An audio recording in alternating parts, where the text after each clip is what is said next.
to relief for the Jews will arise from some other place, but you and your relatives will die. Who knows if perhaps you were made queen for such a time as this? NAACP, you were made a civil rights organization for such a time as this. NAACP, why are you worried? Why are you backing down? Why don't you step up and announce who you are, that you are not afraid, you're not worried, because you came to serve such a time as this. In other words, NAACP, you were made for this.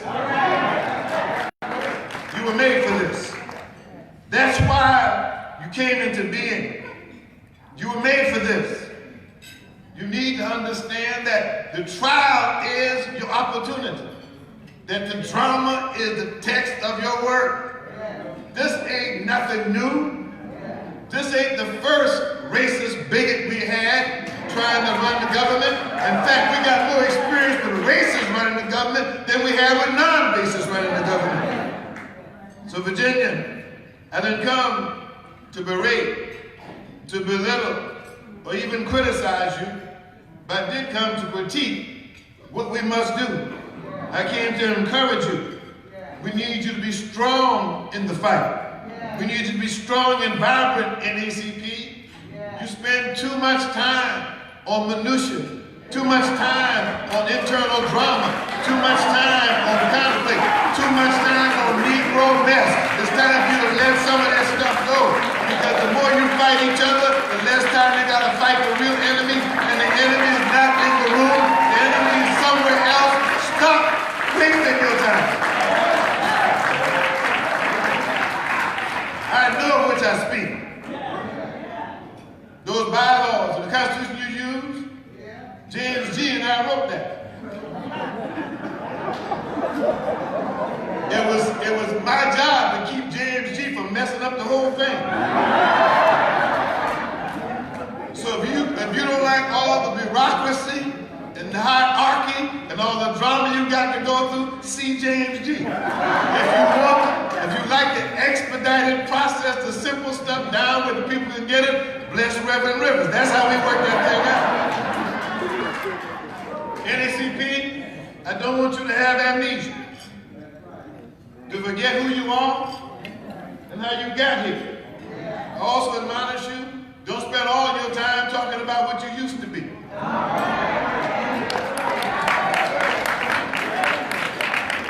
Used to be is used to for a reason. And if you spend all your time on being a memorial for what you were, you won't have a chance to be who you are. Your footprint is unlike any other organization. Doesn't matter who else is compared to.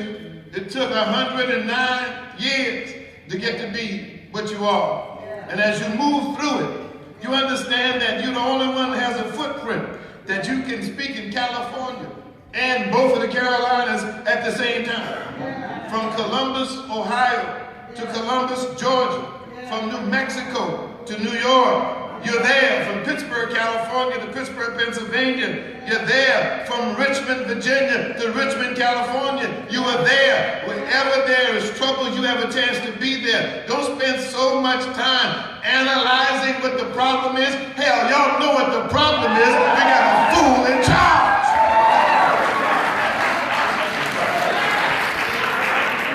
And so as they worry about what's about to happen, I come to announce that I'm a proud rice-eating Geechee from South Carolina. And I am not worried about what's going on. I have experience with segregationists. I have experience with bigots and racists. In fact, I dealt with real racists. I'm talking about Strom Thurmond and Jesse Helms, real racists. I'm not worried about a fake racist with orange hair. I am not worried about him.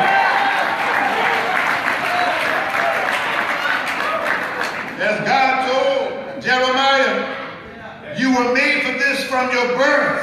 You were founded to fight this fight. Go back and look at your first 11 principles. They all apply right now when you go to the meetings and they want to argue about what color the tablecloth is going to be at the banquet. Who's going to be doing the speaking? What are we going to eat? You know it's going to be chicken, so why are you worrying about chicken? Truth is that you spend so much time on the minutia, you miss the big picture. The big picture is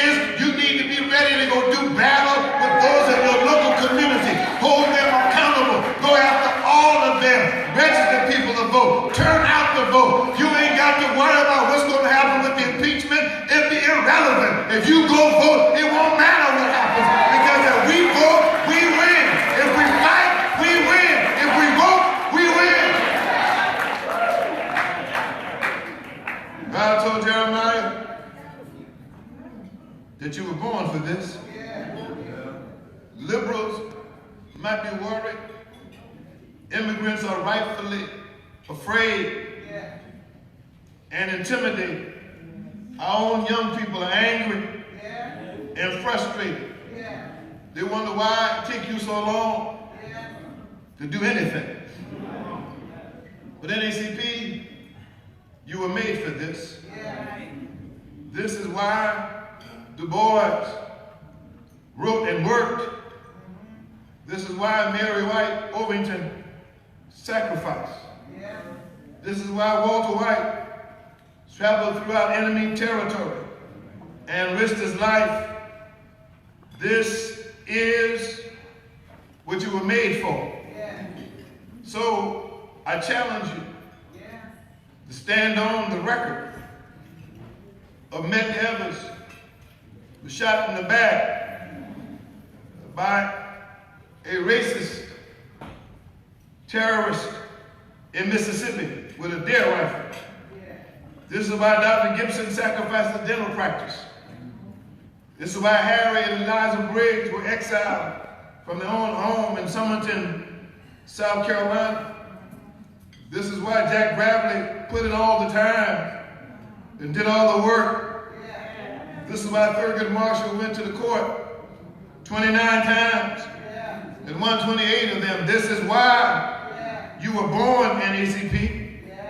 You need to do the work that's been assigned to your hand. You can't stop a bigot from going to the highest seat in the government, but you can sure stop all of the henchmen who try to help him stay there. NAACP, you were made for this. Some of you know I am still a big fan of the Golden State Warriors. We suffered a tremendous blow a couple of days ago. But there's one thing about what happens in your present. It cannot undo your past. So the Golden State Warriors won all those championships. And the smallest fellow on the team, who was told by his high school coach, you ain't ever going to be a real basketball player. Then he got to college and they tried to put him off the team because he didn't weigh enough and wasn't tall enough. Then he grew 7 inches and gained about 50 pounds. And then went on to be not drafted very high. He finally got drafted by a team in California that was rebuilding. But every time he does something great on the court, the one named Steph Curry touches his chest and puts his hands in the air. They ask him, what is that for? That's not the point to the commissioner. That's not the point to where the check come from. I've made a promise to my mama. When God allows me to perform and do something good, I give credit to the Most High who allowed me to do it. But the other thing I got from the Golden State Warriors, their motto was strength in numbers. NAACP, let me break that all the way down like 4 flat tires. The reason it's called strength in numbers is not because your numbers make you strong, it's because what's in the numbers that make you strong. It doesn't matter how many people you got, if all of them are not working in the right direction, your size will not matter. It don't matter if you got 1,000 members, only got 10 people working. The fact of the matter is, if you got 100 members, but 100 of them do the work, they will turn the whole nation around. Because 100 good, committed folk will outwork 1,000 lazy people every time. The truth of the matter is, strength in numbers mean that everybody works in the same direction at the same time and is committed with a fixed attention to what the goal is. In other words, they work with their eyes on the prize, not looking down, not looking back, not even looking around. NAACP, you need to have strength in numbers, not just how many members, but how many good members do you have. Some of them folk ain't worth being a member at the end of the NAACP. As I move on, I come to challenge Brother Love and my millennial friends. I am astounded that young black folk insist on being called millennials. You don't know who invented the term. You don't know why. It was a demographer who's named every generation for the last 40 years. And he was saying that this generation, the millennials, be the weakest, the most dependent, and the most detached there will ever be. And because you insist on being that, you suggest that being a millennial is more important than being a black millennial. But I got news for you. You don't get messed over, shot down, discriminated against because you're a millennial, or because you're old, or because you're light, or bright, or almost white. The reason they do it is because you're black. Black is the reason. Black is what is going on. Don't you get caught up being divided by some demographer who separates you from your people, because millennials, I promise you, you're going to catch just as much hell as the ones who came before you if you don't do the work in your season. The reason you're young is because the young do the work. Make room. Make room. I heard my good friend Joe Madison say, Sister Sweet Love, at the convention a couple of months ago, that young people are always asking older people like me, why don't you pass the torch? I come out and tell you what Joe said. If I give you my torch, I'll be in the dark. He said, what I can do, get your own torch and I'll light your fire. I'll light your fire. If you want to be taught, I'll teach you. You want to be supported, I'll support you. If you want me to let you have the show, run the show. I've been at this long enough, I ain't got to be in front. In fact, if you step up, I'll step back. But I'm going to keep my torch because it took too long. I paid too much. I went through too much to give up my life, because in my life got to shine.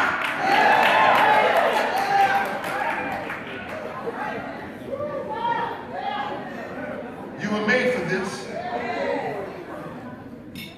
As we move into 2020, I invite you, NAACP. I heard Pastor Kelly talking next door to me with Pastor Jones about getting the church involved. And I'm sure he meant the black church. I come with a bulletin announcement that every church with black folk ain't a black church. That's right. A black church, by definition, has a prophet or prophets who stand up and speak truth to power, that follow the mandate of Jesus Christ, who said in Matthew 25 and 35, when I was hungry, you fed me. When I was naked, you clothed me. When I was in prison, you came out to see about me. And the truth of the matter is, if the church is not feeding the hungry, standing up against the power that oppresses the poor, if the church is not radically turning over the tables in the temple because you spend too much time worrying about the money than the people, if the church does not stand up and go after the power structure, if the church does not demand justice, you're not a church, you're a social club, and the club doesn't need all their members.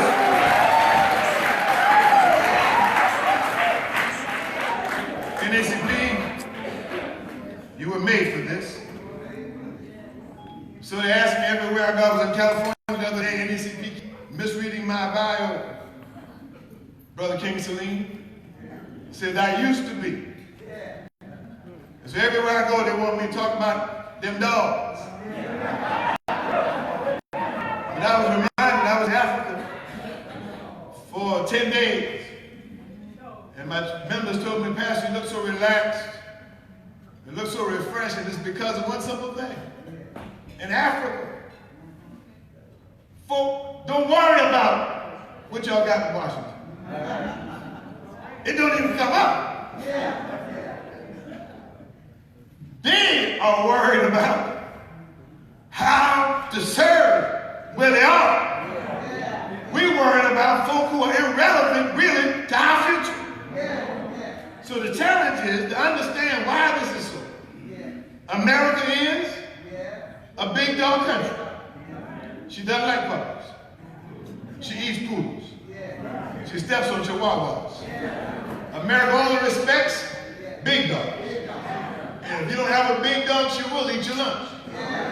Because America only respects big dogs.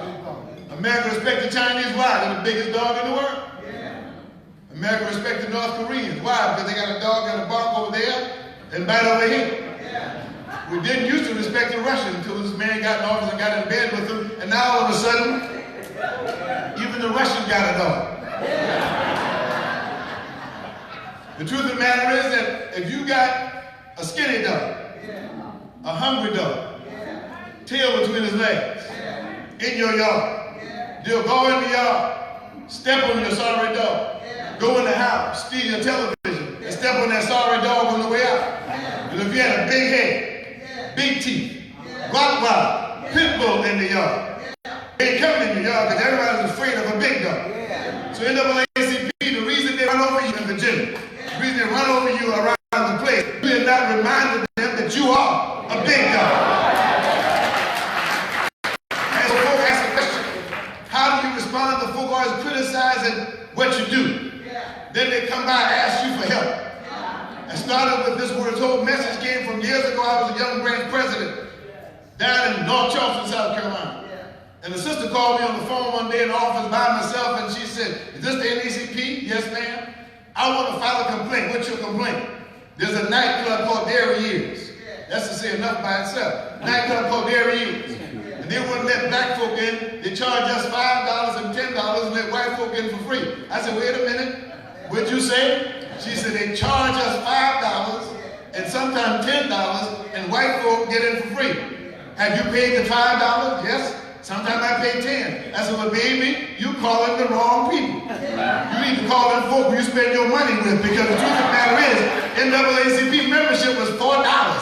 And you give money to There He Is. You need to call There He Is. The truth of the matter is, I said, if you want me to bite, if you want me to bark, if you want me to fight, I got a question. Have you fed your dog lately? So the truth of the matter is, when you get up and make your membership appeal, and folks keep telling you what you haven't done, what you ain't doing, how bad you are, ask them one simple question. Baby, have you fed your dog lately? If you haven't fed your dog lately, get out the dog's way. The truth of the matter is, we are not going to be what we need to be. If the folk who keep asking us don't ever support us, you need to be able to say, have you fed your dog lately?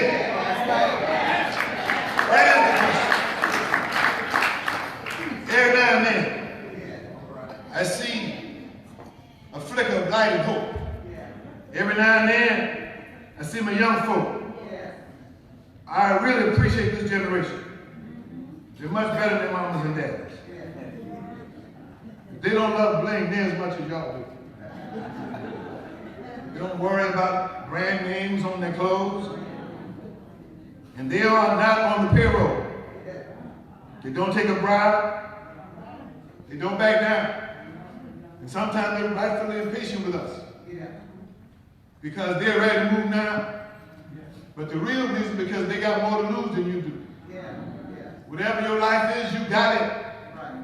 But they have no guarantee that there's even a future for them. So I encourage young folk. I encourage the youth in college division. Don't let the old folk get on your last nerve. You got to learn like we learned years ago. You got to learn to be deaf at the appropriate times. You can't hear everything they're saying, because everything they're saying is not about you or for you. So I come by NAACP to remind you, and Dr. Hooks will remind you that truth forever on the scaffold, wrong forever on the throne. Yet the scaffold swears the future, and behind the dim unknown standing God, keeping watch above us. So in other words, what am I saying to you? You were made for this. This is your season. This is your time. Why don't you come with us? We're doing the Black Church 75 at National Action Network. We have decided that because of what has happened in the white evangelical church that's coming out against Jesus and for this crazy man, that we need to respond. And the truth of the matter is, after Barack Obama was elected in 2008, they created something called Church 50. Turns out there was a movement among some white churches to get 50% of their members registered to vote so they could get rid of Barack Obama. But hallelujah, they took a page from my book and a page from our book. And so I ask you now to go back to the beginning of your book. That the fact of the matter is the black church is the key to the voter election turnout. The black church is the key to the liberation of our people. And so I challenge you, at Black Church 75, we're trying to get 1,000 black churches to register 75% of the eligible members and turn them out on election day. You don't have to get mad. You don't have to boo. If we turn out 75% of the members of a black church that's eligible, we're going to win every election there will be. The only thing standing between us and victory is us. So join with us. We extend the invitation. We'll be moving all over the country for the next 90 days, organizing the black church to turn its members out. I don't have to cuss if I got power. I don't have to act a fool if I got power. Folk who got power don't have to act crazy. They can just say no or say yes. So NAACP, this is your season. You were made for this. So I come to remind you. Folk asked me the other day, so when are you going to talk about them dogs? I said, I did. But I got hope from young folk. I got hope for new presidents who got elected with a mission. I got hope for those who have been president a long time and had to stand against the wind of controversy and change and criticism and still yet stand. So NAACP, I come to ask you to identify who you are. And when folk wonder what happened, where did the election vote turnout come from?